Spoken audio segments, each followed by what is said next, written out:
Welcome to Anchor Ministry in downtown Cartersville, Georgia. Beautiful place to be. Today we have a special for you. We have Chad Smith, we have Kevin Culver, we have Daphne Swilling, we have Phil Cunningham, and we have Pam Whitfield. They're all been on Anchor Ministry before, giving their testimonies. You're going to hear just a little bit of where they were at, what God's done in their lives.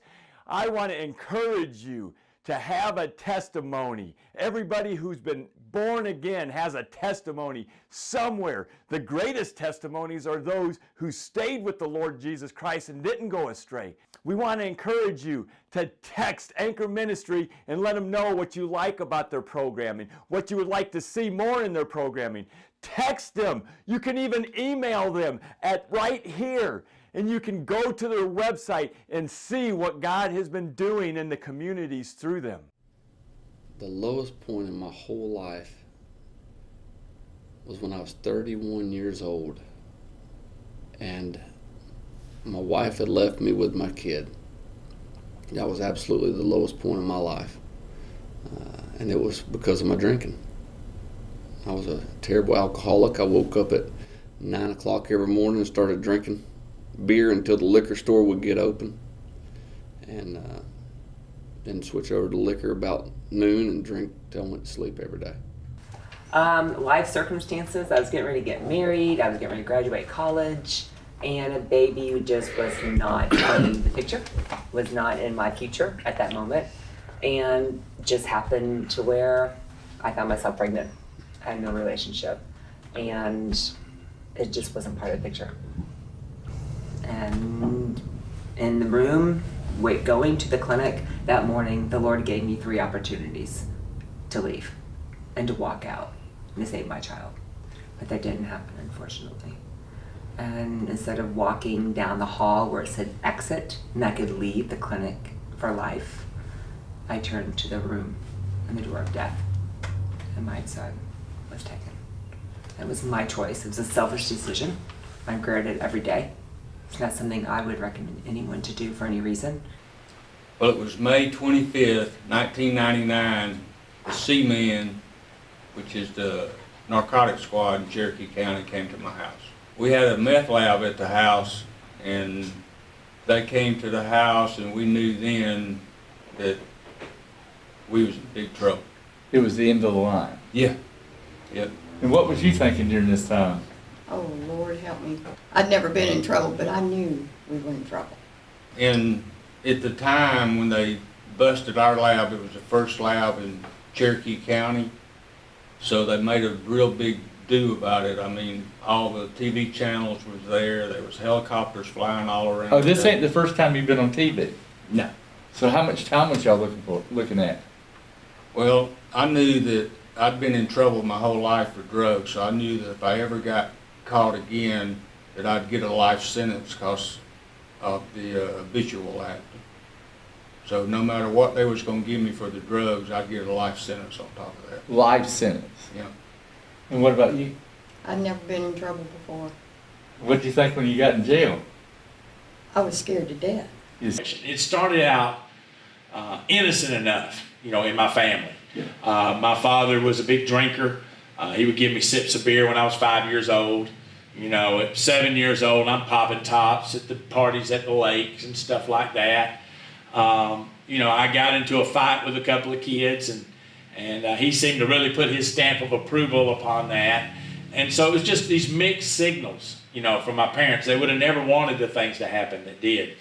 And then when we moved, we were growing up. I grew up in a little town, Toccoa, Georgia, up in North Georgia. And when we moved to the Atlanta area, of course, the whole drug scene was going on. I was just in the 6th grade, and I just fell in with that crowd. And, and it just one thing led to another, and I just got deeper and deeper into the darkness. Now, if I remember correctly, when I heard you speak, you went to prison for a while? Well, 3 times. The lowest point in my life was in high school. My mother was married to a very abusive man. I came home one night.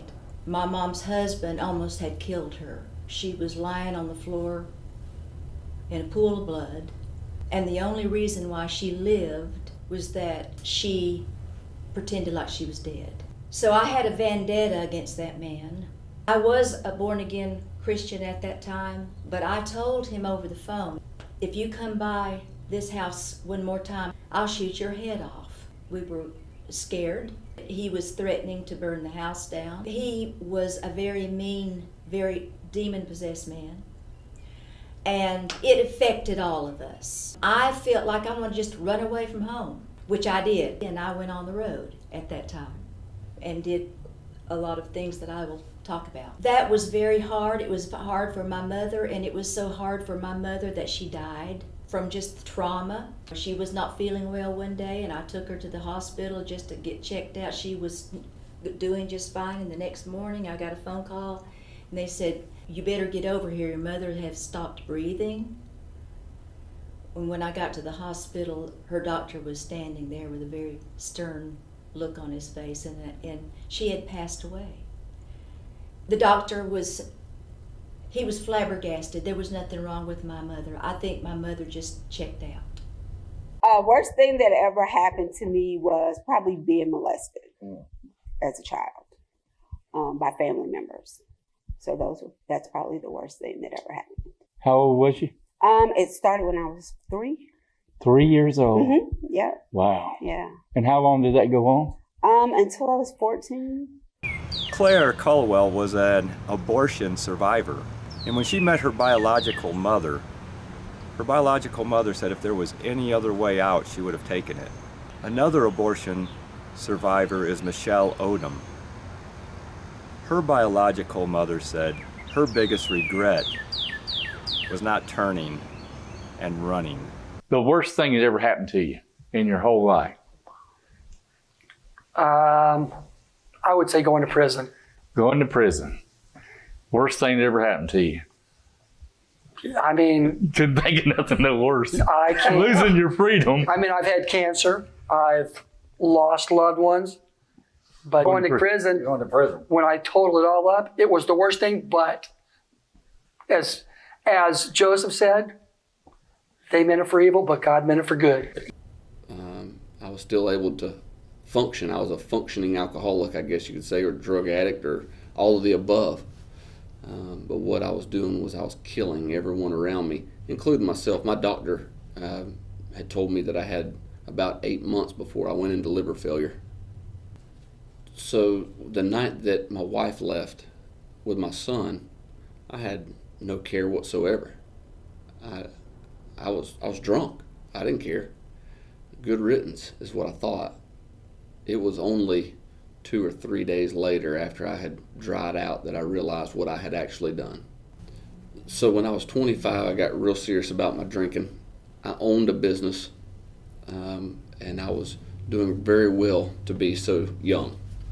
And what I've discovered is the money enabled me to live like Satan. I mean, I was just Satan incarnate when I was drinking.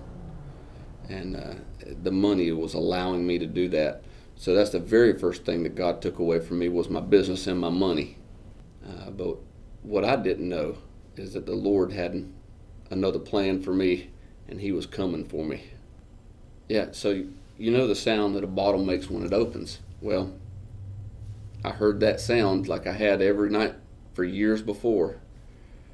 But directly following that sound was a sound I had never heard audibly. And I knew immediately it was the voice of God. And He simply told me, live or die. And I knew that if I didn't go pour that bottle down the drain right then, He was going to kill me. He was taking me out. He had something for me to do, and I could either do it or die. And it was really no option. I didn't have any in between. He wasn't going to allow me to live my life running His name down any longer. But one morning I was doing my devotions, and the Lord's like, okay, now you're going to write a devotional. Help women heal from their abortion. And I'm like, no, I'm not. Just close the book and go to work, and I'm done. But by the end of the day, I realized it's something that needed to be done. So how do you cope with that? How do you cope with knowing you extinguish life? At the time when I made that choice, I was backslidden. You know, I grew up in and out of church, and about 17, I walked away. And when I was 21, almost 22, I made this decision. And I realized that afterwards, I was like, I'm relieved. It's almost like I can go on with life. You know, everything will be different. Everything will be the same, which is what they tell you in the clinic. You know, just do this and be over and done with and go on with the life normally. Well, you don't live a life normally. You think about the situation that you chose to do pretty much every day. It comes up in some way. And you can either go into denial or go into depression. Well, behind my brick wall that I built over the years was denial. I shoved the experience down so deep inside that I didn't want anybody to know anything. And I was just going to hide my secret and go on with life. So while I'm in jail, this happens the day I come back from that first church service, right? I come back in there and I'm already amazed because something's going on, right? I don't know what it is. And all of a sudden they yell, the Gideons are here. Well, listen, I would go into motel rooms and I would pull out that Gideon's Bible and I would lean it against the curtains to make sure nobody could peek in there. So I knew what a Gideon was on the Bible, but I didn't know anything about him.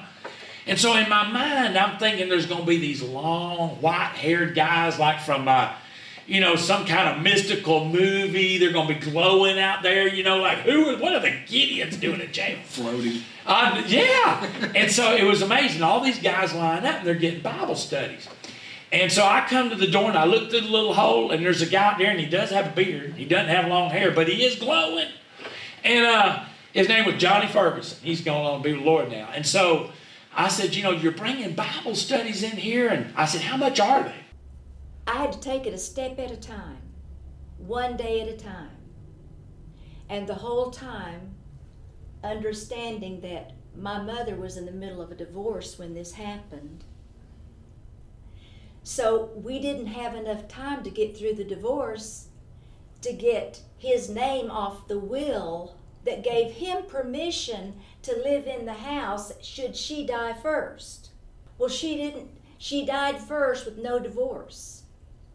I had just moved into the house with her, in which if I'm sitting there watching my mother, looking at her, trying to figure this thing out, I get word that I have 24 hours to get out of my mother's house because he's moving back in. His lawyers said, you've got 24 hours. You got to get all your stuff out, all the stuff that you want from, well, I had to get all of Mother's stuff out because he would have destroyed it. So I had to go from there to meet with the divorce lawyer to try to figure out what is next. And then from there, I had to go to the house, waiting on my brother to come, and to pack up a whole house. He moved back in, laughing his head off. Like, yeah, gotcha now. I'm a Christian and I believe in forgiveness and I believe in walking in forgiveness. That was tough. That was tough. He shows up at the funeral and makes a big scene. We should be going through a divorce, now we're in a funeral. And he had to be thrown out and I called the police and they put him in jail for one night. He came out hotter than you know what. People said, you better watch out about that Ed. He says he's going to come over and kill you. In the Black household, when that happened, you had to be quiet. It was taboo.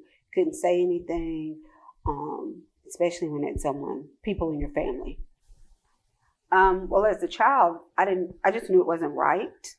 As an adult, until 2017, I was an angry adult, mad at the world because I didn't feel like no one had my back and no one believed me and no one tried to rescue me.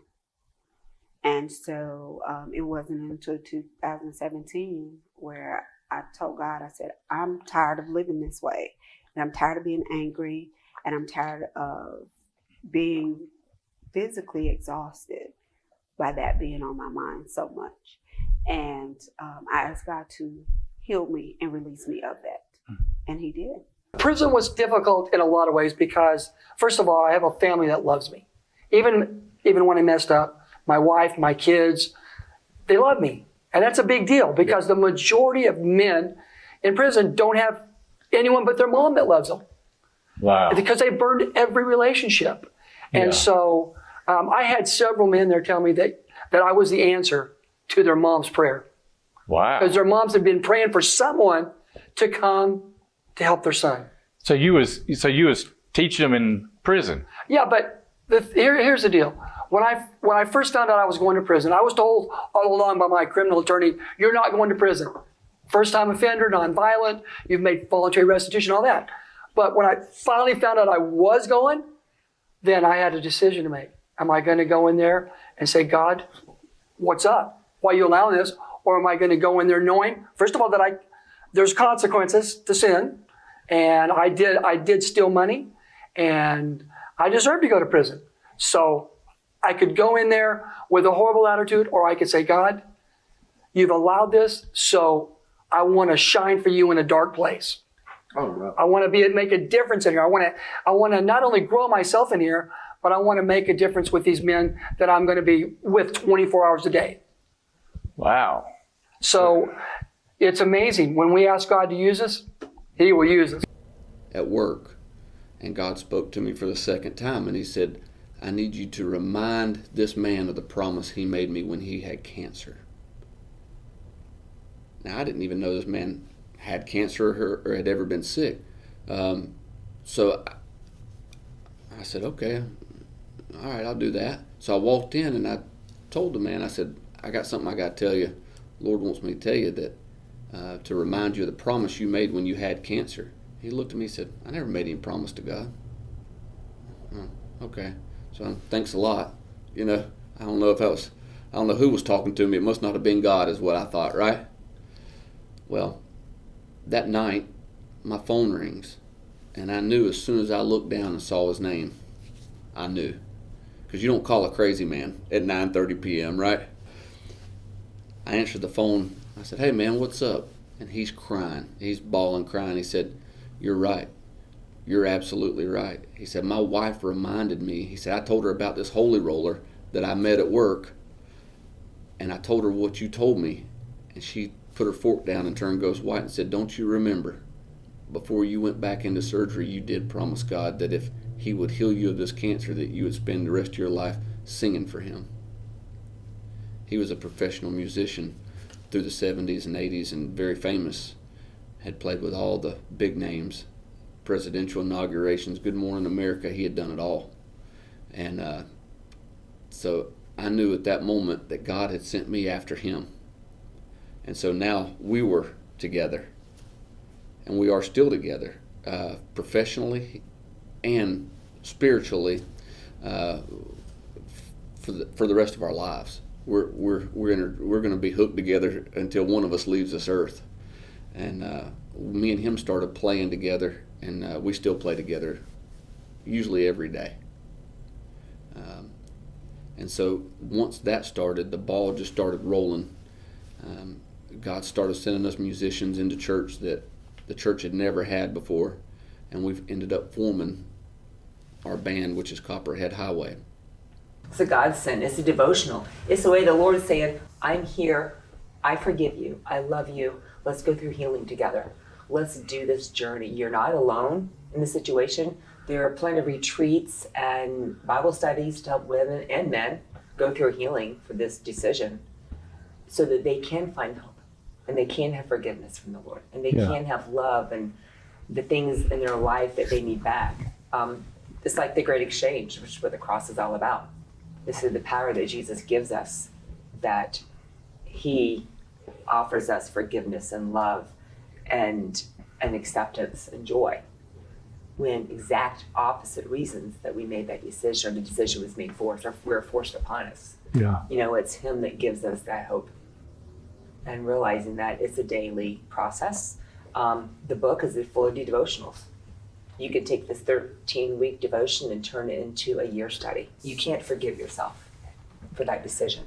But what you need to do is forgive those in the process that helped you make this decision, or the doctors. But what you need to do is accept Jesus' love, his forgiveness. That's where the key is. The bottom line is Jesus, and is to talk about what Jesus has done for us. Well, the Great Exchange took place on the cross.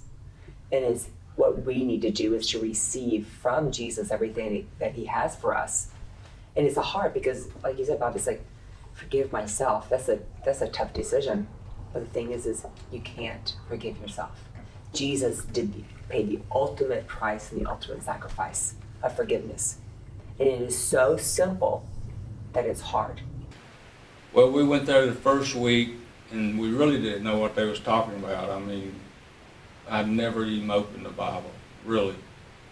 And so the pastor was talking No about Christian background, no Christian family, just, you knew nothing. nothing. But something told you to go to church. Well, I know now that that was Jesus calling our name, and we just didn't know how to answer. And your only thought was, I gotta go to church. Yeah. So the pastor was talking about staying in the race, and I knew that he used to drag race cars, and so did we. So I'm thinking, if I come next week, he's gonna talk about some stuff That you know about. yeah, you know, say shave some seconds off that ET, you know. But I know now that he was talking about Paul staying in the race. But that made us come back. And when we came back, the pastor was preaching, and the first thing he said is, everyone in here is a sinner.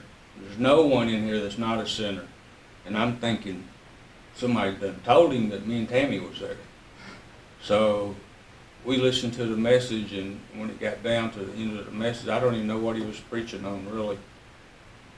But he come down off the stage and took his mic off, and when he stood up, I was standing right there in front of him. I guess it kind of shocked him. And I don't even know what he said, but I said, I do. And he said, well, that's the right answer. I said, okay, good. So as I was standing down there, I realized that, you know, I was down front, and there was probably 4,000 people in that auditorium. I'm thinking, oh gosh, I'm gonna have to turn around here in a minute. And when I was thinking and hearing everybody clapping and hollering and singing, because I was sitting on the 11th row, and I was the second seat in, and Tammy was sitting on the end. I thought I might have knocked her down when I got out to go down to the front. But when I turned around, she was standing right beside me, and the Lord changed both of our lives that day at the same time, at the same place. And he knew that if he didn't change both of us, that one would drag the other down, because, I mean, we've been together forever. We've done everything together. And y'all instantly was sobered up, give up drugs, give up alcohol, perfectly clean after that. Yep. No program.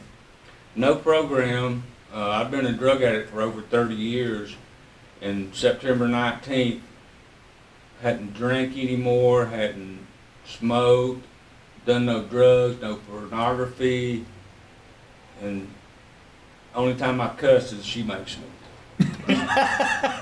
So you're telling me now, so what you're telling me is, who the Son sets free is free indeed. That's right. No pill, no steps, just Jesus took that desire away from you. Yeah. And set you free. Yeah. We had tried to quit before many times, and even quit for a little while, but the drugs, it just kind of sucks you back in. But it took Jesus. Yeah, took Jesus. Jesus took it all. And no more desire, just Nope. Nope. wow. But let me tell you, I said the sinner's prayer. You know, kind of put the nail in the experience there. We walk back into the day room, and of course now everything's going on, right? People are up, superlatives are flying everywhere, and every time I heard a cuss word, it sounded dirty. And then of course I cuss so bad, you know, they're coming out of my mouth, and I'm cringing. And I actually had a man come up to me and go, "Man, what is wrong with you?" I said, "I don't know. All I know is I dropped to my knee in the cell last night, cried out to God, got a peace, read the Bible all night, went to this church service, some police preached. I done prayed and asked God to come to my life. Now cuss words sound dirty."